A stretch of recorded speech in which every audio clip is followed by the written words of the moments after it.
Alors, vous savez que j'ai publié 2 ouvrages sur Morin de Villefranche et sur Nicolas Bourdin à propos du Centiloque de Ptolémée. Et je dois avouer que mon travail n'a pas été extrêmement approfondi. Et que je n'ai pas étudié de près les documents en question. Je reviens sur ce Centiloque à l'occasion d'une mention par Nostradamus dans son almanach ou dans sa lettre, enfin dans ses épîtres de 1561 à 1562, où il se réfère explicitement à l'aphorisme 50 du Centiloque, qui est un aphorisme tout à fait étonnant et qui ne colle pas avec la succession des aphorismes qui le précèdent et qui le suivent. Je pose d'ailleurs le problème de quelle est la cohérence de cette collection d'aphorismes, tout comme la cohérence de la collection des centurions ou des quatrains. Alors, je lis la traduction. Ne laisse pas en arrière les 119 conjonctions, car en elles est établie la connaissance des choses qui, dans ce monde, sont sujettes à la génération et à la corruption. Je crois que la plupart des astrologues que nous connaissons n'ont jamais entendu parler de ces 119 conjonctions. Ce qui pose quand même un problème. Alors, Morin s'en prend à Bourdin quelques années après l'apparition de son commentaire à lui, à propos des étoiles fixes.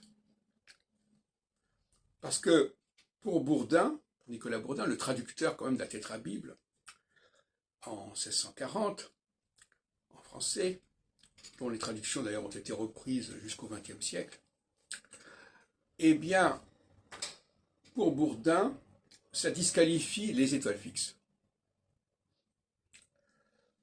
Il interprète cela comme un désaveu des étoiles fixes, premièrement. Ce que Morin n'accepte pas du tout. Et Morin tient beaucoup aux étoiles fixes. Et puis, Bourdin considère qu'il faut baliser l'histoire de l'humanité au prisme de ces conjonctions. Alors, il est certainement inspiré par Albert Mazar, qui a publié au Xe siècle sa théorie des grandes conjonctions, Jupiter-Saturne. Mais on voit bien que pour Bourdin, l'astrologue doit impérativement explorer l'histoire. Et malheureusement, à part Barbeau qui a fait un effort dans ce sens, beaucoup d'astrologues se contentent de faire de la prédiction, de la prévision, et peu s'occupent de relier l'histoire de l'humanité aux planètes, aux conjonctions.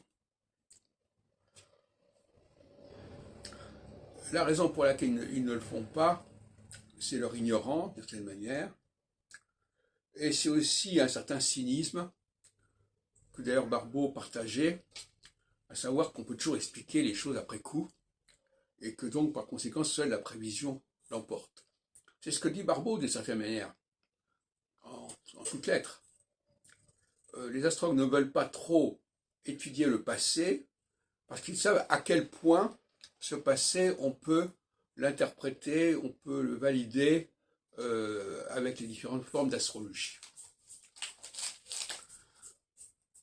Bourdin, lui, n'est pas de cet avis, et il s'intéresse, il veut valider l'astrologie par justement la présence de certaines conjonctions à certains moments de l'histoire, etc., etc.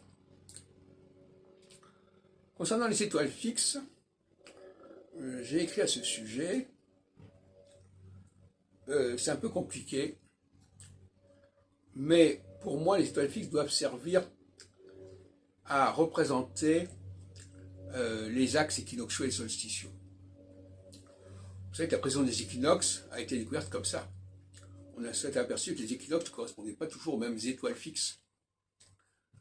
Donc il y a une pratique là qui était intéressante à étudier, à savoir qu'on choisissait régulièrement telle et telle étoile fixe pour correspondre aux actes équinoxiaux et solsticiaux qui variaient.